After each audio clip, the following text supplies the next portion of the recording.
I hear familiar footfalls. Come closer, Vestige. Welcome to the Harborage, Vestige. This is as comfortable a home as an old dried-up husk like myself could hope for. Despite my blindness, nay, because of it, my other senses seem to have heightened. This place had the right smell about it. Indeed, but let us not get ahead of ourselves. Without an understanding of where we are bound, every road will get us nowhere. Before we truly understand our destination, we must speak of the past. Of a sort. I invite you to enter my mind and walk with me through it. Enter my mind, Vestige, and walk with me through the shadows of past events.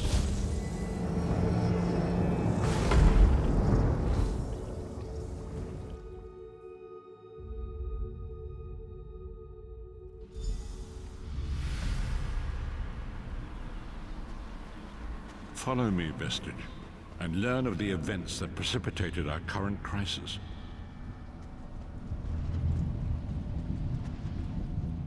My part in the story began when I awoke on the steps of the Abbey of the Moth Priests, with no memory of my prior life. The Moth Priests took pity upon me and brought me into their fold. I was weak and near death.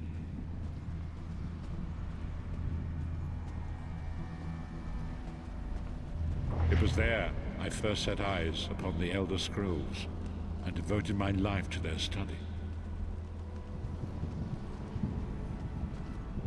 The scrolls allowed me to glimpse the very fabric of reality, but each profound insight dimmed my vision and eventually left me permanently blinded to the light of the world.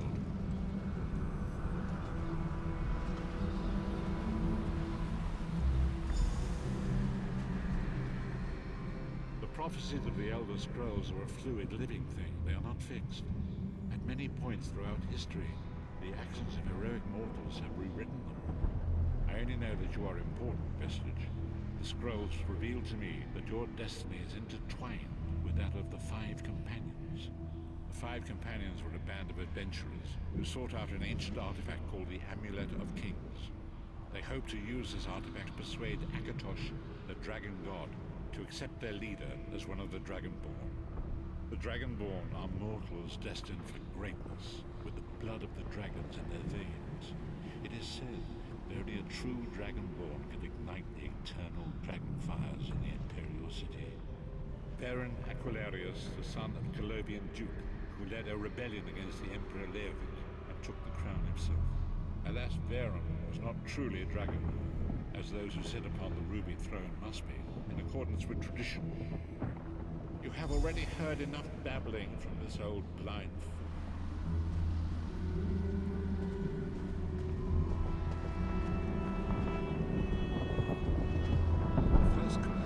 Lyris Titanborn, daughter of the giants, was the mightiest warrior in the service of the Emperor. Next, Abnathan, a powerful sorcerer and Grand Chancellor to the Imperial Elder Council. The Red Guard Swordmaster, Sai Sahan, leader of the Imperial Dragon Guard.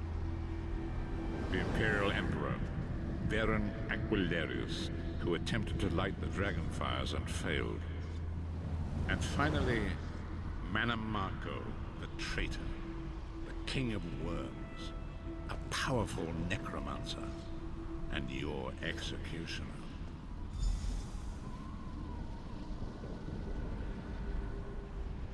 These were the Five Companions who set out from the Imperial City on an epic quest to recover the lost Amulet of Kings.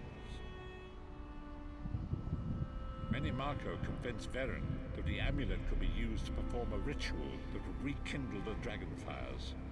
He claimed this would please Akatosh and entice him to adopt Varen as one of the Dragonborn. By tradition, only the Dragonborn can lay claim to the Ruby Throne and rule as the one true Emperor by divine right. Varen conquered Cyrodiil and took the throne, but unless he became Dragonborn, he feared he'd always be thought of as a pretender. Manamako the traitor, the great enemy, the most powerful necromancer this world has ever known.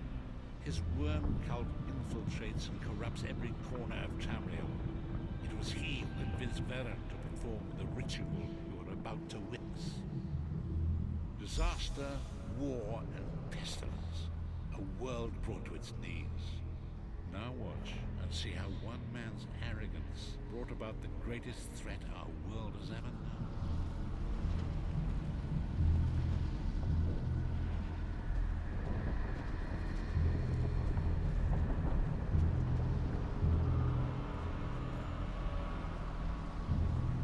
There it is. The Dragonfire Brazier. Manimarco, you certain this will work? It will work, my liege.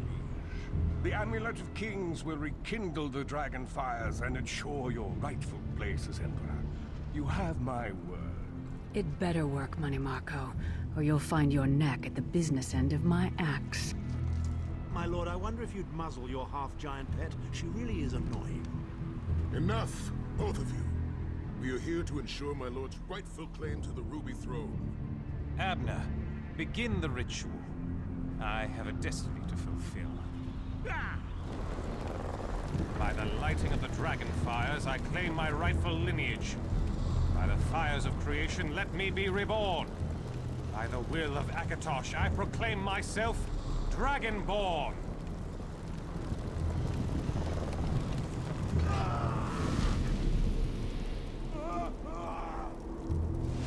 Baron Aquilarius, you are no heir to Alessia. You will pay for your sacrilege. The veil between Tamriel and Oblivion tears and splits asunder. What's happening? The sky's opening up.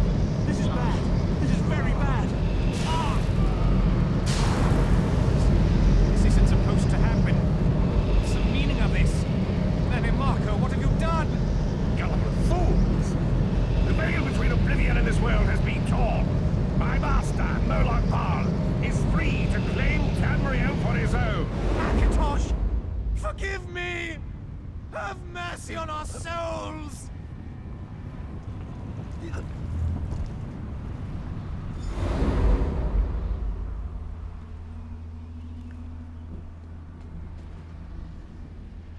The ritual tore the veil between Nan and Oblivion, allowing Manimarco to begin stealing the souls his master needed to power the Dark Anchors and initiate the Plane Melt. Akatosh gave Alessia the Amulet of Kings as a symbol of his covenant with Nan. So long as the amulet remained in the care of Alessia's heirs and the dragon fires remained lit, Tamriel would be protected from the danger. Manimarco tricked Varen into breaking the covenant, and the veil between Oblivion and Nan was torn. The Elder Scrolls named this event the Soul Burst. It gave Moloch Baal the opportunity to disconnect the souls of Nan from their hosts. Varen was lost. In the chaos of the moment, Sai Sahan took the Amulet of Kings and fled. Leris was captured by Manimarco and delivered to Cold Harbor, the realm of Moloch Baal. Tharn remains Chancellor of the Elder Council, and his daughter Clivio rules as Empress Regent, but the true power remains in the hands of Manimarco and his worm cult. When I discovered the truth about the 5 companions, I made subtle inquiries, but apparently not subtle enough. Manimarco got word of my interests and abducted me. He took me to Cold Harbor, where I remained a prisoner until you freed me. The truth is always a threat to evil men. Manimarco feared I would reveal his treachery, and if knowledge of Nan's vulnerability were to become known, it could threaten his master's schemes. Moloch Baal does not favor loose ends. Walk with me.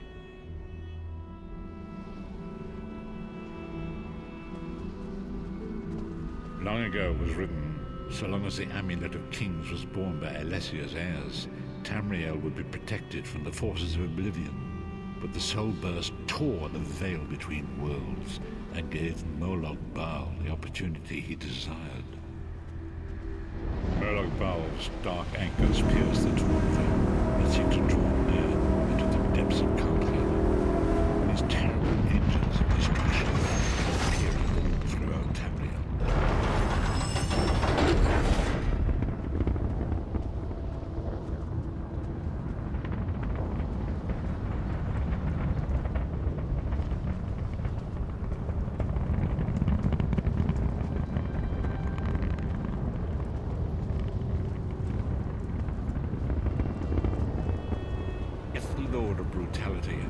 operation is successful, he will merge our world and his own in a terrible plane melt. Few will survive the ordeal, and those that do will be enslaved for all eternity.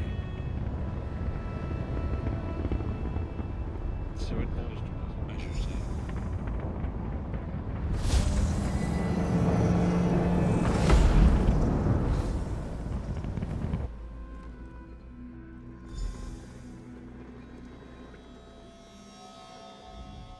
And so it begins.